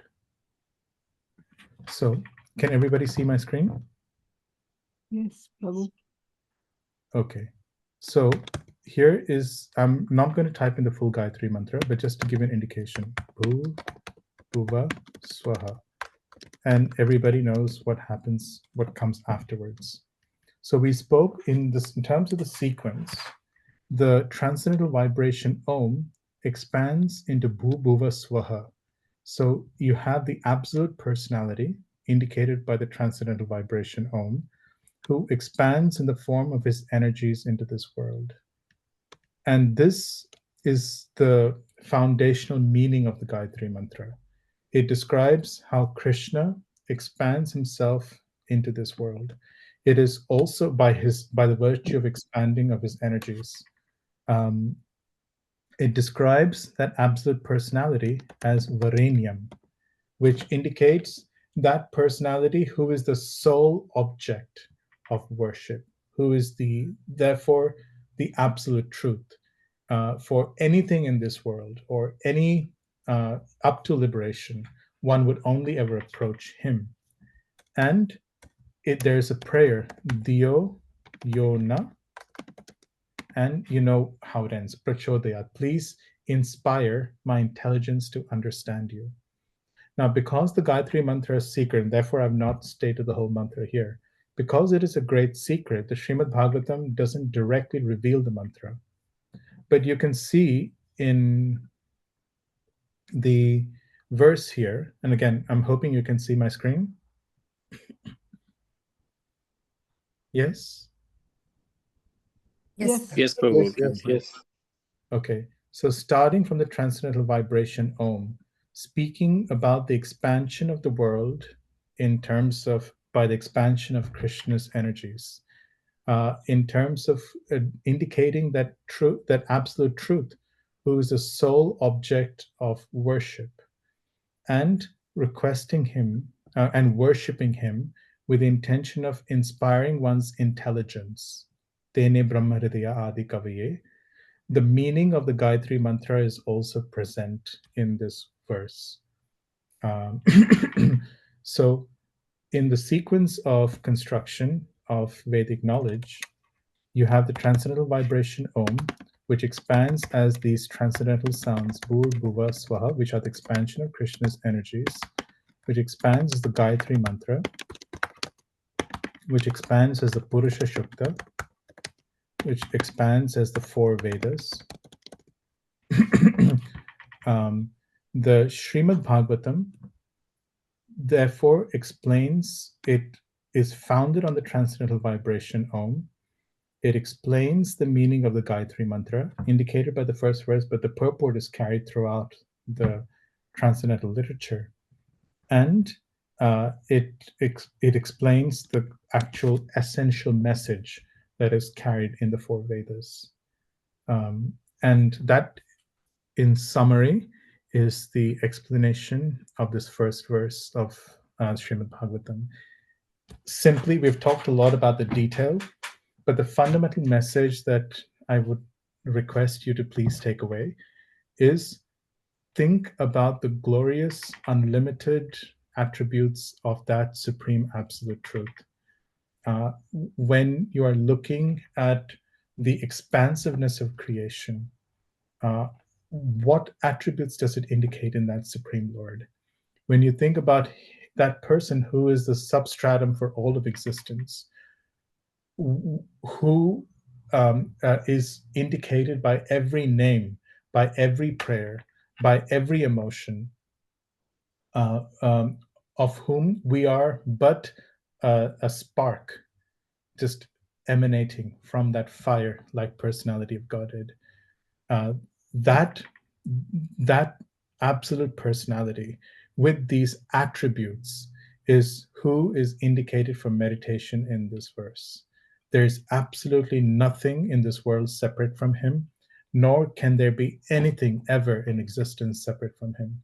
Conditioned life is a misunderstanding that there is something separate from him. This, in essence, is the message that Srila Vyasadeva is conveying in this particular verse. And that is what I would request you to meditate upon when you're thinking about this verse. Think of the phrase Satyam Param Dhimahi as the chorus that runs through the Srimad Bhagavatam. And I hope that even though we've gone through a lot of technical detail, that what you're left with is the sweetness of meditating upon this extraordinary personality of Godhead, whose every attribute fills us with great ecstasy. So I will stop here because we are, well, I think we started at 7:40, so it's 8:40. But if any of the Vaishnavas would like to ask any questions, please feel free to stay on. But I understand if Vaishnavas have to leave. We will be covering the first 3 verses over the next 2 more weeks, and we will go into the details a little bit more as we keep studying these extraordinary verses. So we will revise it. For the next week, please go through Srila Prabhupada's purport and try and link back each of the paragraphs that you see to the phrases of this verse as you are studying. And we will go through, certain elements that have stood out for me in Srila Prabhupada's purports when we come again together next week. Grantaraj Srimad Bhagavatam ki Jai, Srila Prabhupada ki Jai, Premanande. Thank you, Prabhu. Okay, Jai. If anybody wants to stay back, Thank I you, can stay Prabhuji. back for 10 minutes. Thank you, Prabhuji. Hare Krishna. So much, Hare Prabhuji. Krishna. Hare Krishna. Thank you, Prabhu. Hare Krishna. Hare Krishna, Prabhu. Thank you very Thank much. you, Prabhu. Hare Krishna. Abhishek, just a quick question. Thank you, Prabhuji. Thank you. Secondary, Hare Krishna. Lakshana. Thank you, Prabhuji. Hare Krishna. Hare Krishna. Hare Krishna. Just 1 second, Rati Mataji. I think. Okay. Yes, Hare please. What was the secondary Lakshana called again? Tatastha Lakshana. Tapasta. Tatastha. It means like boundary definition or indicative definition. Tatasta. Tatastha Lakshana. Swarupa Lakshana, a definition that describes the essential nature. And Tatastha Lakshana is a definition that describes the peripheral. You can call it peripheral, or some people call it secondary or indicative definition of the absolute truth. Tatasta is a T. T-A-T-H. Yeah, like Tatastha Shakti. Okay, right. Got you. Thank you. Hare Krishna, Prabhu. Hare Krishna, Prabhuji. Prabhuji, I just, I'm taking a lot away from this, but some of it is over my head, but I think I'll get into it. I just wanted to ask, you said, just now you said a very strong statement that one can only know the Supreme Personality of Godhead through Shastra. Yes. And, there's Bhaktya Mam Abhijanati, and there's Vidyavadu Jivanam, and there's other statements which seems slightly contradictory, like there's one where Mother Yashoda's Krishna is running around in the house of in the yard of Mother Yashoda when it takes the whole Vedas to study Krishna. There's one shloka like that. So I'm not denying that the Shastras are imperative and important. I'm already getting the benefit of it, but I'm just asking how strong this statement is. Like, thank you, Prabhuji. That's a very nice question.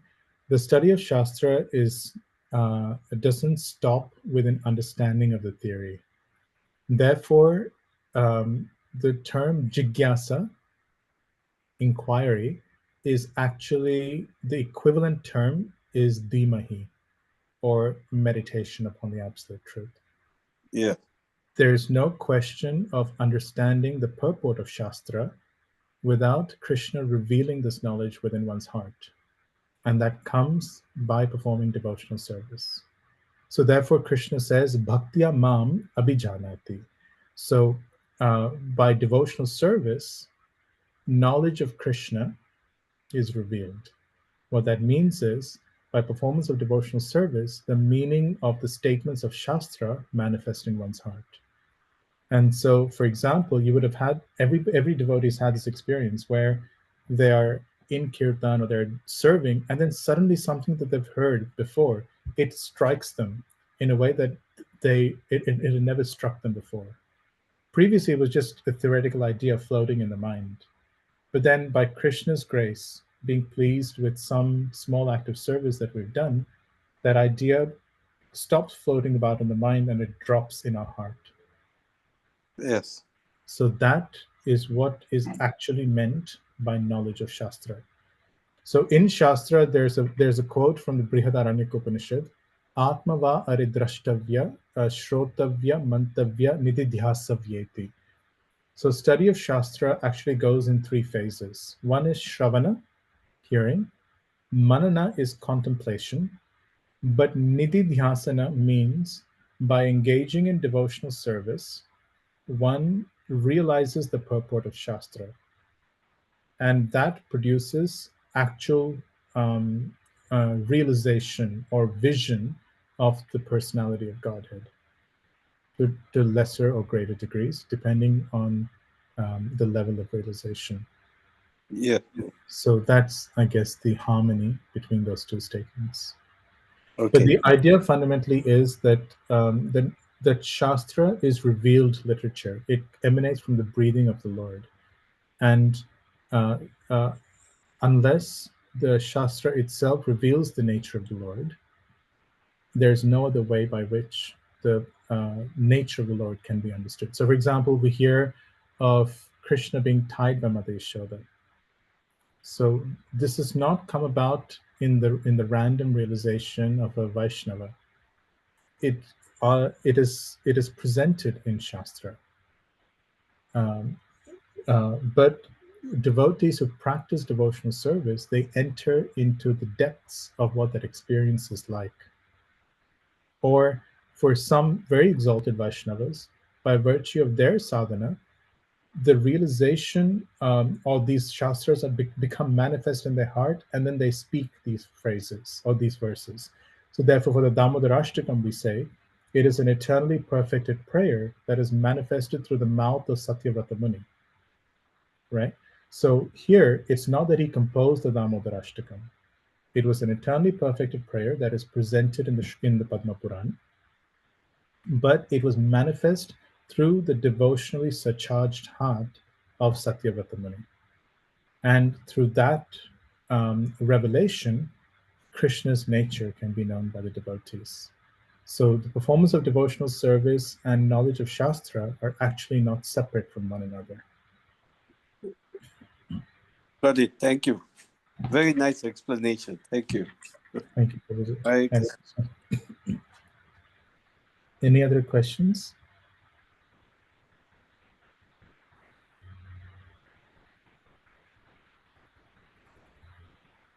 Okay. Thank you all so much. Hare Krishna. Thank you, Prabhuji. Hare Thank Krishna. you.